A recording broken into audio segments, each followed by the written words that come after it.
Welcome to Dramatic Paths, where every choice changes a destiny. Here, no one escapes the past, but no one is beyond transformation. True stories, unexpected twists, broken lives, and rebuilt. If you've ever faced a silent battle, if you've ever been at rock bottom, you're in the right place. Because on these dramatic paths, the miracle always comes after pain. She only wanted to know why her daughter-in-law's cell phone was ringing with the photo of her dead husband. But what she found was not a betrayal. It was a plot, a life insurance policy, a hidden diary, a chalet that never existed for her. And when the truth came to light, she discovered the man she loved was not the villain. The villain was someone she called a daughter. This is the story of how a grandmother, without weapons, without money, without power, faced hell to save what remained of her family. Dramatic paths, where the truth is not afraid to be seen. The snow was falling softly over the suburb of Westfield, Massachusetts. The kind of snow that doesn't cover, but whispers. Each flake seemed like silence dropping from the sky, as if the city itself were holding its breath. Eleanor Mendez was in the kitchen, wiping the last cup from the afternoon tea, when her granddaughter Mia's cell phone rang on the marble counter. The device had landed there when the girl rushed out for school, forgetting the charger again, her face flushed with haste again, as if time were a personal enemy. Eleanor didn't want to pick it up. It wasn't her business. But the insistent ringing, the name on the screen, Mia, and the photo that appeared when she slid the notification paralyzed her. It was Arthur, her Arthur, but not as he had been in his last years, shrunken, tired, with eyes lost to the pain of cancer. This was the Arthur of 20 years ago, the one she had loved, the one she had married, the one she had buried with her own hands 3 years earlier. He was smiling, a wide, genuine, almost boyish smile. He was wearing a blue shirt she had never seen, and behind him, blurred, a wooden window, a wooden roof, tall trees, a place she had never known. The message, simple, direct, like a punch to the gut. Today was perfect. I still can't believe you let me go. I love you, J. R. Eleanor felt the floor disappear beneath her feet. The phone slipped from her trembling hands, hitting the counter with a dry sound. The sound of a world shattering. She didn't cry. She didn't scream. She didn't fall. She stood still, as if time had decided for an instant to stop existing. Arthur, dead, for 3 years. She had held his hand as he died. She saw his eyes close. She heard his last breath. And now, on the screen of a cell phone belonging to the woman he called his daughter, the woman she had taken in as a daughter, there was a message written by him to someone else. She didn't know who Jay was, but she knew, with a certainty that chilled her to the core, that this was not a mistake. It was not a memory glitch. It was a life. An entire life he had lived without her. Eleanor looked out the window. The snow continued to fall. The house was silent. The clock on the wall read 2:07 p.m. Mia would be back in less than an hour. She picked up the phone, turned off the screen, put it back exactly where it was, carefully, as if it were a dangerous artifact. Her voice, when she called down the hall, was steady. Mia, did you forget your phone? The girl appeared, her coat still open, her hair wet with snow, her eyes bright, full of energy. Oh, yes. Thank you, Grandma. She grabbed the device without looking, already running back to the door. I'm going to be late. Go easy, dear, Eleanor said, smiling with her mouth, but feeling her heart beat like a war drum. I don't want you to get hurt. I won't. Mia laughed and left. The door closed. Eleanor was alone. In the silence, the crying came, not in tears, but in profound quietness, as if her soul had been emptied. 3 years. 3 years of care, of sleepless nights, of stories whispered beside the bed, of silent promises made. And he had another life. She wasn't the wife. She was a curtain, the facade, the woman he left behind, while falling in love with the person she called her daughter-in-law. Eleanor walked to Arthur's office. The door was closed. She never opened it, not out of respect, out of fear of finding something she didn't want to see. Now, there was no more fear. There was only necessity. The key was in the same place as always, under the desk drawer, where he always hid it, so she wouldn't make a mess, as he used to say with a smile. She found it. The drawer was locked. The key fit perfectly. Inside, there were no financial documents. There were no old letters. There were photos, hundreds. Arthur and Juliana. Arthur and Juliana in front of a wooden cabin, in the middle of a forest. Arthur and Juliana embracing, laughing, their arms intertwined as if they were a single body. Arthur and Juliana on a beach, their feet in the sand, his hand resting on her waist. The dates, all between 2020 and 2022. 3 years before his death. 3 years of lies. And at the bottom of the drawer, a small key with a carved wooden keychain. A single word, refuge, and next to it, a folded piece of paper. Coordinates. Eleanor read them. Her heart stopped. She knew where it was. The cabin. The cabin that Juliana claimed was a place of peace for the elderly, that she had discovered by chance during a trip, that she had kept clean for when the longing got too strong. Eleanor picked up the key, put the envelope back, locked the drawer, and went to the closet where she kept the purse she used on Sundays. She wouldn't be going out for bread. She wouldn't be going to the pharmacy. She wouldn't be making afternoon tea. She was going to refuge, and she would discover what her husband had hidden. And perhaps she would discover what he had hidden from himself. The snow was still falling. But inside the house, something had broken, and there was no turning back. The wind cut through the Vermont mountains like a blade. Eleanor Shaw stood before the wooden chalet, the key cold in her palm, her heart hammering as if trying to escape her chest. The snow fell in silence, as if nature knew that something sacred or terrible was about to be revealed. She hadn't come here out of jealousy. She had come out of necessity. The message on Mia's phone. Today was perfect. I still can't believe you let me go. I love you, Jay. Didn't sound like it was from a mistress. It sounded like it was from a partner, from someone who knew. She turned the key. The door creaked open, releasing a smell of aged wood, stale coffee, and something else familiar. The same scent Arthur had worn in his last years, sandalwood and cedar, the bottle she had thought he bought on a whim. But now, she knew it wasn't a whim. It was for her. The chalet was small, cozy. A cold fireplace, a worn leather sofa, shelves filled with books she recognized, all duplicates of the ones they had at home. But it was the wall that paralyzed her. Photos, dozens of them. Arthur and Juliana. Arthur and Juliana in the garden, laughing, holding gardening tools. Arthur and Juliana in front of a rusty toy horse. Arthur and Juliana on the porch, with mugs of steaming tea, their faces relaxed, their eyes alive. But that wasn't all.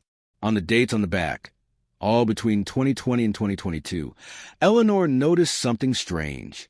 The photos of Arthur at home during the same period showed him as sick, weak, distant. But here he looked cured. She walked to the fireplace. Above it, a larger framed picture. They were on the beach. He was wearing the blue shirt from his birthday present. The same day he swore, tearfully, that she was the love of his life. The date? 1 week later. Bile rose in her throat, but it was on the corner desk that the truth began to emerge. Papers, not love letters. Medical reports, exams, blood results with red markings, and a diary, Arthur's diary. She opened it to the last page. Jay insists I don't need a second opinion. Says Dr. Reed knows what he's doing, but the side effects are getting worse.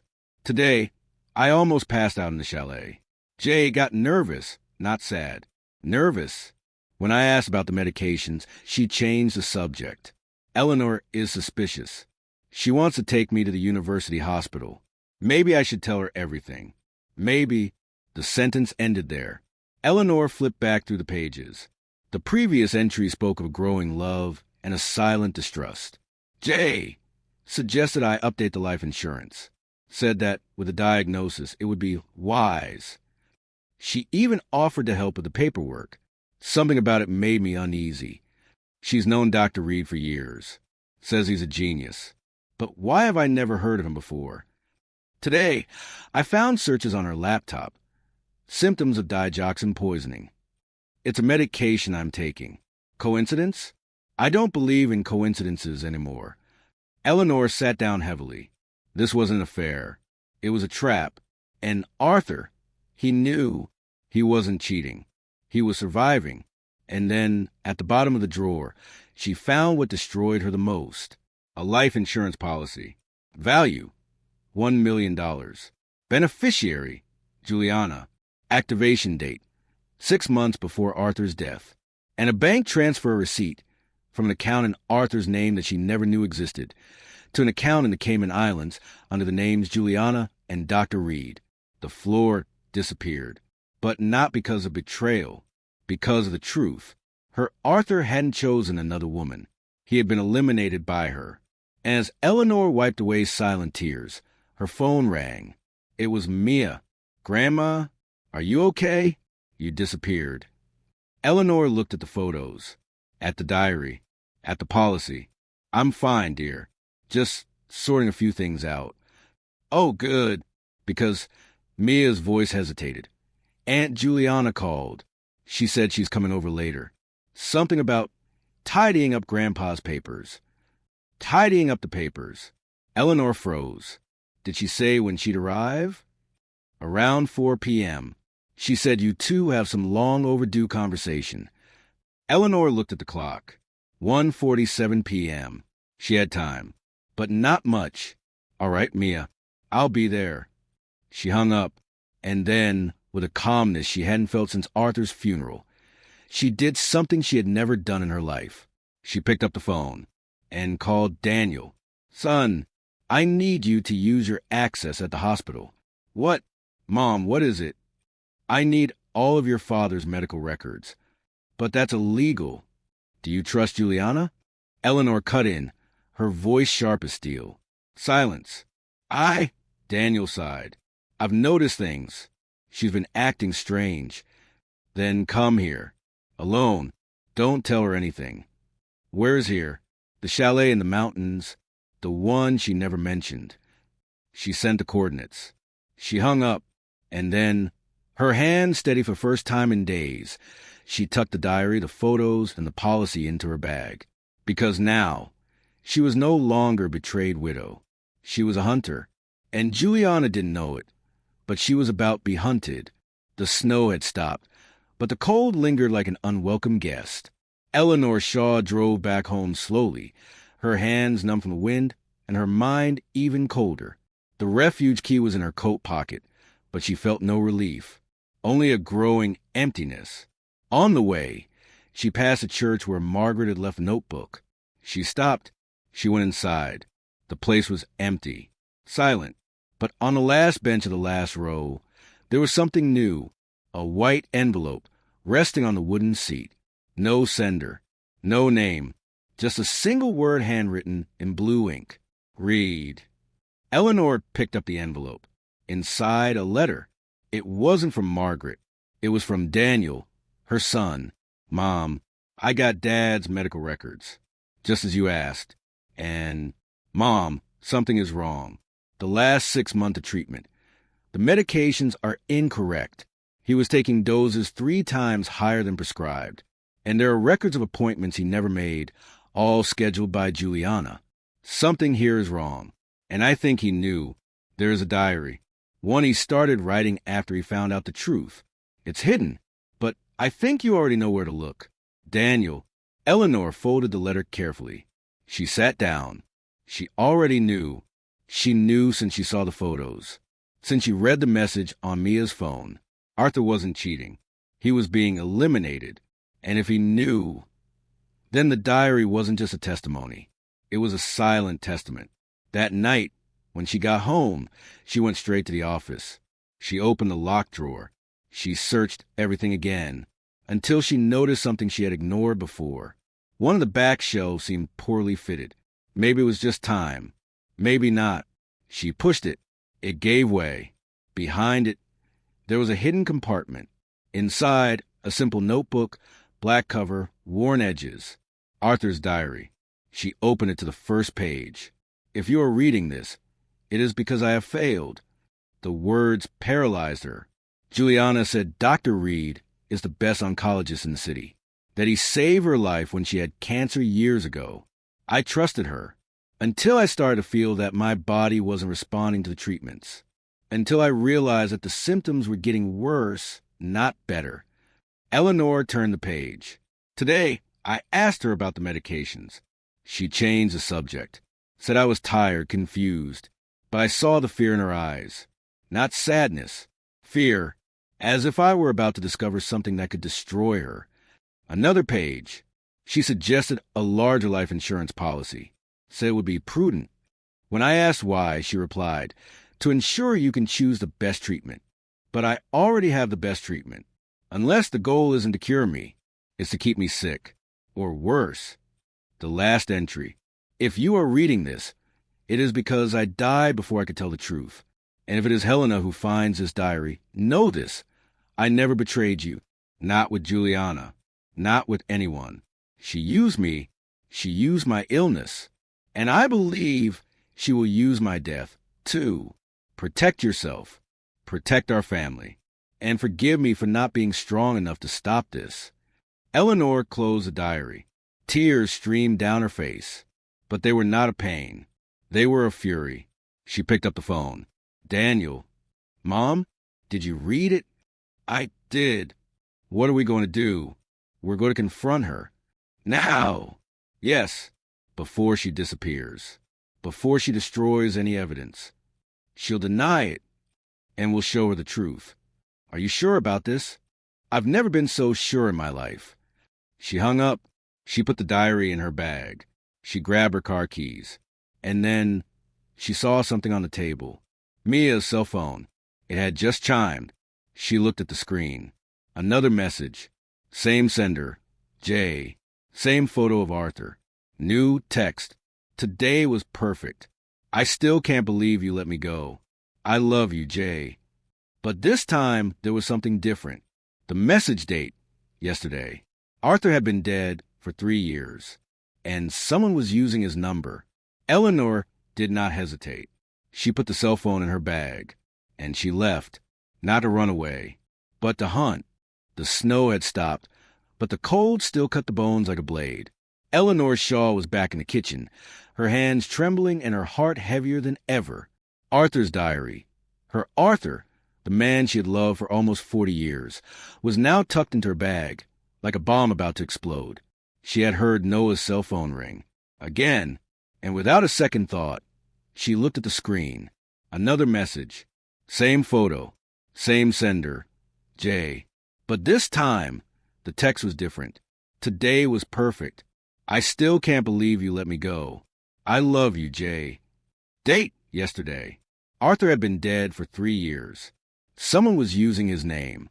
Someone who knew. Eleanor took a deep breath. Her eyes fixed on a window where the Westfield Road stretched straight until it disappeared into the morning mist. She no longer had time for doubts. Only for action. She picked up the phone. Daniel. Mom?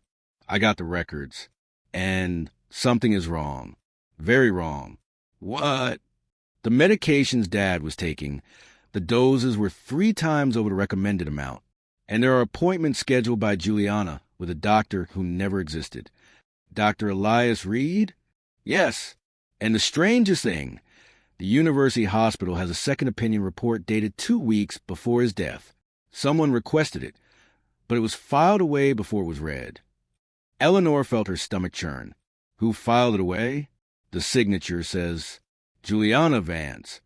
Silence. Heavy, as if time had stopped. She knew, Eleanor whispered. She knew he was getting better, and she stopped it. Mom, I don't think he died of cancer. I think he was poisoned. Eleanor closed her eyes. The words from the diary echoed back. Today, I almost passed out in the chalet. Jay got nervous, not sad. Nervous. It wasn't fear for his health. It was fear of being discovered. Daniel, I need you to come here. I'm already on the road. And yes, don't say anything to Noah. Understood. She hung up. She went to the guest room, where she kept an old, cracked leather suitcase. She opened it. Inside, there was a revolver, an heirloom from Arthur's father, which she had sworn never to use. But this wasn't about revenge. It was about protection.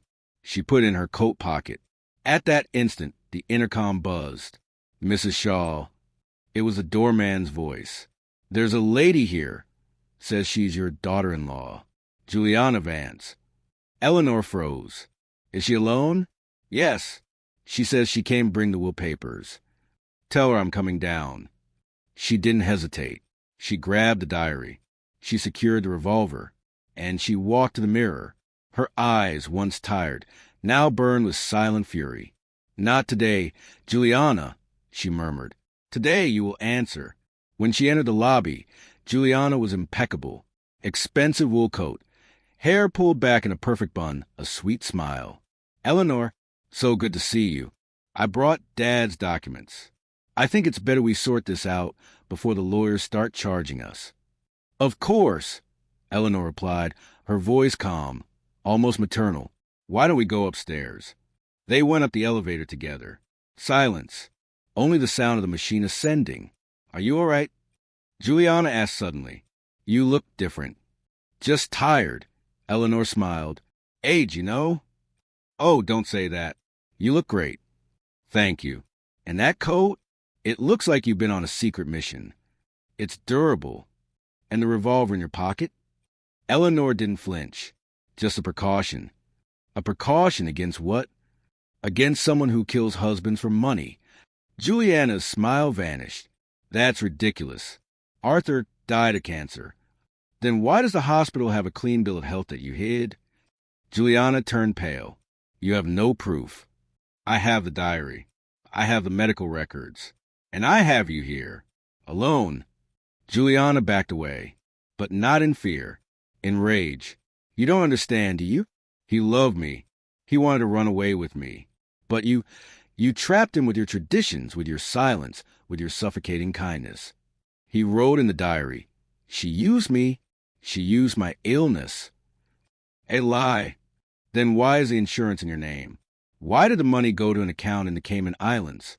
Why did you know he was going to die?" Juliana stopped. Her eyes glittered.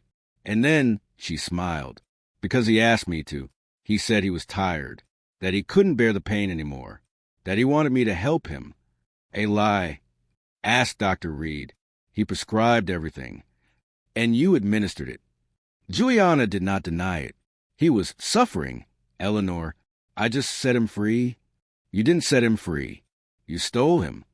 And now are you going to steal Noah too? Noah is my son. And I'm the grandmother who never doubted you until today." The sound of footsteps in the hallway. "Daniel." "Mom!" He burst in, holding a folder. "I have everything. The bank records, the transfers, and a recorded call between Juliana and Dr. Reed." Juliana looked at him, at the son, who didn't know she had killed his grandfather. "Daniel, it's not what you think. I read the diary, Mom." His voice was cold, broken. "You killed my father. I loved him." "No." Daniel walked up to her. "You loved the money, the power, the access." Juliana looked at Eleanor, at Daniel, at the revolver. "You have no idea what she did to me," Juliana whispered, but she wasn't talking about Eleanor. She was talking about someone else. "Who?" Eleanor asked instinctively. Juliana smiled, a sad, almost mad smile. "Adriana. She planned everything. She said that it was revenge." Eleanor and Daniel exchanged glances. Adriana Cross, Daniel's cousin, daughter of Arthur's uncle, Jorge, killed in an accident 8 years earlier. "Are you saying that Adriana killed Jorge and used you to kill Arthur?" Daniel finished, horrified. Juliana nodded. "She knew I had access, that I could manipulate things." "And why?" "Because Arthur knew about Jorge's affair with Juliana and did nothing. Worse, he benefited, took over the business, the properties. So Adriana wanted justice." "Justice," Eleanor repeated with disgust. "That's not justice. That's monstrous." Juliana didn't answer. She just looked out the window. She said that if I didn't do it, she would take Noah. What? Daniel shouted, running toward the door. Wait! Eleanor held him back. Is it a trap? No. Juliana looked at them both, her eyes filled with real tears. She said that if I told the truth, she would let Noah go, but if I lied, she would disappear with him. Eleanor felt the world crash down. Why didn't you tell us sooner? Because I still want to protect him, even after everything. At that instant, the phone rang. It was Noah. Grandma, I'm with Aunt Adriana. She said we're going camping. Where are you, Noah? At the chalet in the mountains. You know, the one Aunt Juliana always mentioned. Eleanor looked at Juliana, at Daniel, at the diary. Now, she said, we're going to end this. And she left, without fear, without hesitation, because this time she wasn't alone. And in her pocket, the revolver was loaded. The wind blew fiercely between the trees of the chalet, as if nature itself were whispering, "You shouldn't be here." Eleanor Shaw did not move. She was sitting in the worn leather armchair, Arthur's diary open on her lap, her eyes fixed on the last entry. Jay said Dr. Reed will help me. But today, when she gave me the pill, it tasted different. Bitter, like metal. She smiled and said it was a new treatment. I don't believe her anymore. Helena is going to take me to the university hospital. Maybe I should tell her everything. Maybe. The sentence ended there, as if Arthur had been interrupted, as if someone had closed the cover of the diary. Eleanor slowly stood up, her knees creaking, her fingers still trembling. It wasn't just betrayal. It wasn't just money. It was murder. She looked at the door, at the window, at the room where, now she knew, Juliana kept coming. Not to remember, but to keep the secret alive. Her cell phone rang. It was Daniel. Mom, I'm at the chalet. What did you find? The diary. Silence. He was trying to tell you. Yes. So, he didn't die of cancer. He was poisoned. Daniel took a deep breath. And Dr. Reed? He's an accomplice. And Juliana? She's the killer. Eleanor looked at the photo on the mantelpiece. Arthur and Juliana, embracing, on the beach. He was smiling, but his eyes were tired, as if he knew. Daniel, yes? We're calling the police. Now. But what if she's here? She isn't. How do you know? Because she's coming. Eleanor heard the sound. A car, pulling into the driveway. Doors opening. Footsteps on the grass. She didn't hide. She didn't run. She took the diary, put it in her bag, and walked to the door. She opened it. Juliana was standing there, with Dr. Elias Reed, and a small plastic bag in her hand. Helena, Juliana said, with a smile that didn't reach her eyes. What a surprise.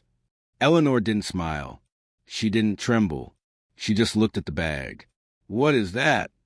Juliana opened the bag. Inside there was a glass vial, a handwritten label. Digoxin, lethal dose. It's just a medication I brought for your own good, Juliana said, softly. You look very upset. You need something to calm your nerves. Dr. Reed took a step forward. Mrs. Shaw, you are in a state of post-traumatic stress. These suspicions are the result of your grief. We can help. I'm not sick, Eleanor replied calmly. I'm just waiting for the police to arrive. Juliana laughed, low, dry. The police?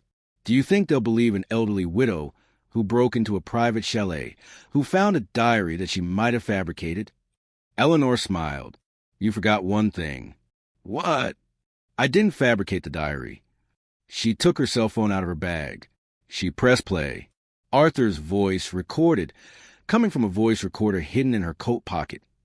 The same one Daniel had forgotten at the chalet weeks earlier, echoed in the silence.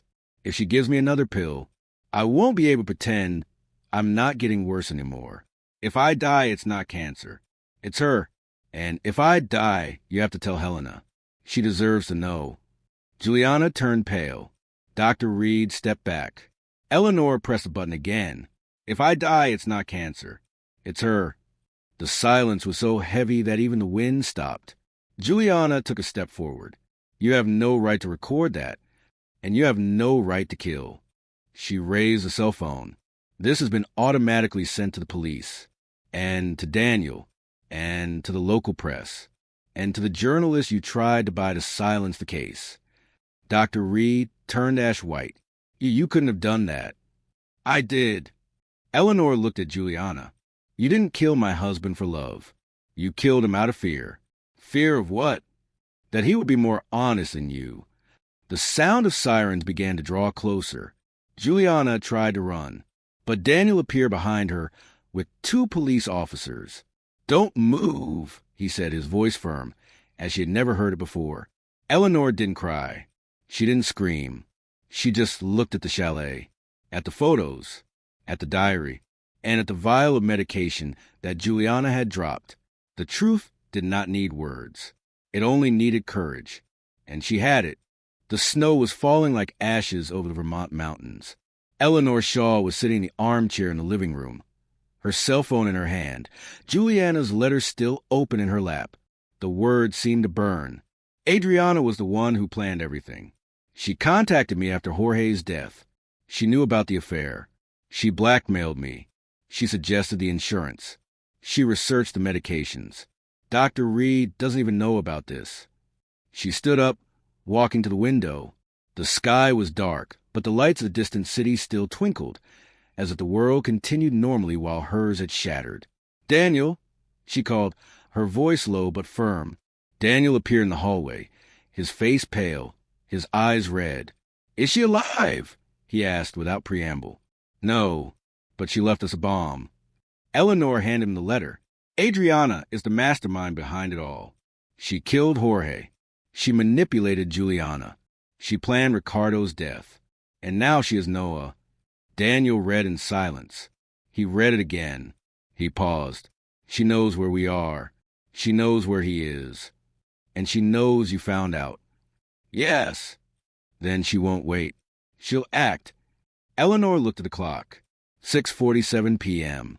Where is he now? At school. He hasn't left yet. But Daniel swallowed hard. Adriana went to school yesterday. Said it was a support visit. The secretary said she was very affectionate. She asked if Noah was afraid of being alone. Eleanor felt the floor disappear. She knows him. She loves him. And that's what makes her more dangerous than Juliana. Juliana wanted money. Adriana wanted reparations. Reparations? Yes. She wants to make Noah the son she never had. She wants to erase the past. And if she needs to, she'll erase you too. Daniel grabbed his coat. I'm going to school. Now. No. Eleanor held his arm. She's expecting that. If you go, she'll know we know. And she'll take Noah somewhere we'll never find him. Then what do we do? We're going to the chalet. Daniel stopped. You're insane. No. I'm tired. Tired of being the naive widow. Tired of being the grandmother who doesn't see. Tired of believing that the truth is enough. She picked up her bag, opened it, and pulled out the revolver she had kept since the day she found the diary. I don't know how to use this, but I know I have to try. Daniel looked at the gun. He looked at her, and then, slowly, he took out his cell phone. I called the police. They're on their way, but they won't get there in time. Then let's go. They left in silence. Neither of them spoke during the drive. Neither of them needed to. When they reached the dirt road, the snow had stopped. The chalet was dark, but there were lights on inside. Daniel parked miles away. He turned off the headlights. Only the moon illuminated the trail. I'll circle around the back, he whispered. And you? I'm going the front. Alone? No, yes. Mom, this is madness. Maybe, but if I don't go, who will? Adriana won't listen to a man. She'll listen to a woman, a grandmother, someone she thinks poses no threat. Eleanor stood up. She adjusted her coat. She put the gun in her pocket, and she walked. The door was ajar. She knocked. No answer. She pushed it open. The light in the living room was dim. A gas stove glowed in the corner. On the table, a steaming cup of tea. And next to it, an open notebook. She read the first line. If you are reading this, then you already know. And if you know, then you also know that he is here. She turned around. Noah was standing in the bedroom doorway with a backpack on his back, and in his hand a cell phone. "Grandma," he whispered. "I'm here, darling." Adriana appeared behind him, a gun pointed. "I knew you would come, Helena. I knew you would bring him here. He is my son now. He is my grandson. No, he's the only one who still loves me. He loves you because you deceived him. And you? You love him because you protected him. But protecting isn't loving. Maybe not, but loving is letting him choose." Noah looked at the gun, at his grandmother, at Adriana. "What are you going to do?" he asked, his voice calm. "What do you want me to do?" Adriana replied, "I want you to stop." Silence. "I can't," she said.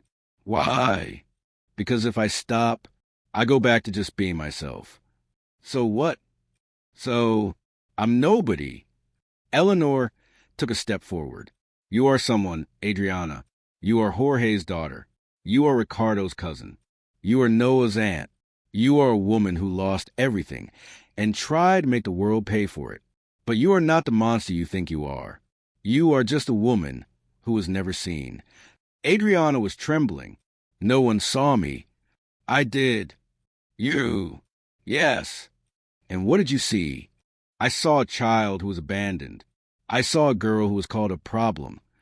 I saw a young woman who was ignored while Juliana was the perfect one. And I saw a woman who forgot that love is not control. It is choice." Adriana lowered the gun. "No, it's not that. It is... I don't want to be good. You don't have to be, but I want to be remembered. Then let Noah go. And what do I get? The chance to be remembered as someone who chose to stop." Noah took a step forward. "I don't want to go with you, but I love you. I love you too. Then don't leave me alone." "But I can't be your son." "Why?" "Because you didn't teach me to be who I am. You taught me to be who you wanted me to be." Adriana fell to her knees. "I just wanted someone to love me. You already have." "Who?" "Me." "You?" "Yes." "And you won't leave me. I won't leave you. But I won't follow you." Adriana wept. Eleanor didn't move. She didn't breathe. She just watched. In that moment, the silence was louder than any scream. And then the door opened. Police officers entered, guns drawn. "Don't move." "She's not armed," Noah said.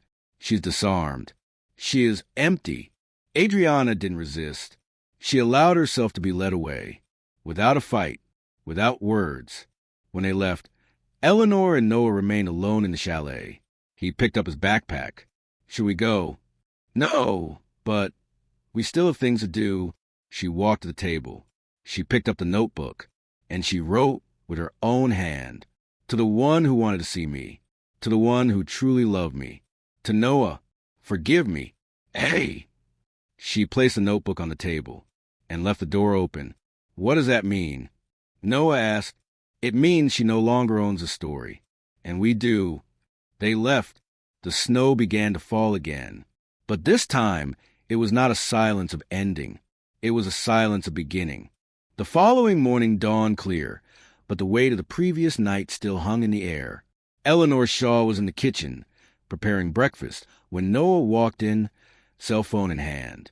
"Grandma, I got a message from Aunt Adriana." Eleanor froze. "From where?" "From prison. She says she wants to talk to me. She has a letter for me." Eleanor took a deep breath. "Show me." The message was short.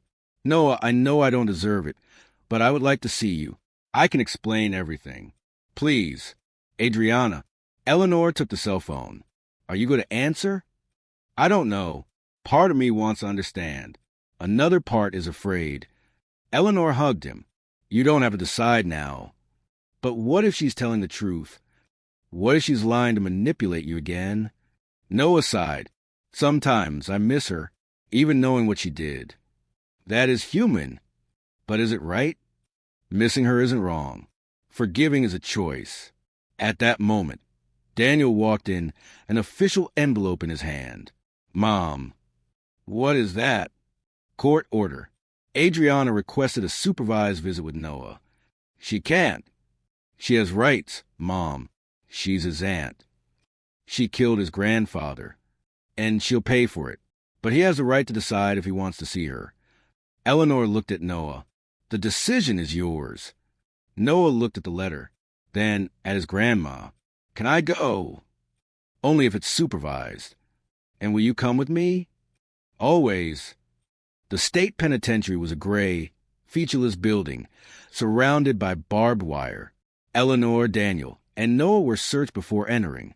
In the visiting room, Adriana was sitting handcuffed, her face thinner, her eyes sunken. When she saw Noah, she wept. My boy. Noah didn't run. He didn't hug her. He just looked. Why did you do it? For revenge. But why involve Grandpa? He knew. Knew what? That I found out. That I knew he and Juliana killed my father. Silence. Grandpa took part?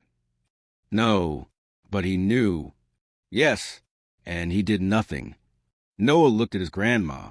Is that true? Eleanor nodded. He found out in the end, and he was trying to protect you. Adriana sobbed. I wanted you to be my son, but I have a family. I know, and that's why I'm here. To tell you, you are strong. You are good, and you are not like me. Noah cried. I hate you, but I love you. Me too. Months passed. Noah continued going to school. Daniel married Luciana. Eleanor traveled with Eduardo, but a letter arrived from Adriana. Mother is sick. Terminal cancer. I don't want treatment. I just want to see Noah one last time. Please. Eleanor read it. She cried, and she decided. Let's go. In the prison hospital, Adriana was frail. Noah entered.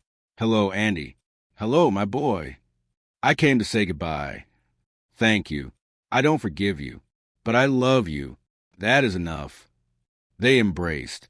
Eleanor cried, because the story wasn't over. It had only just begun.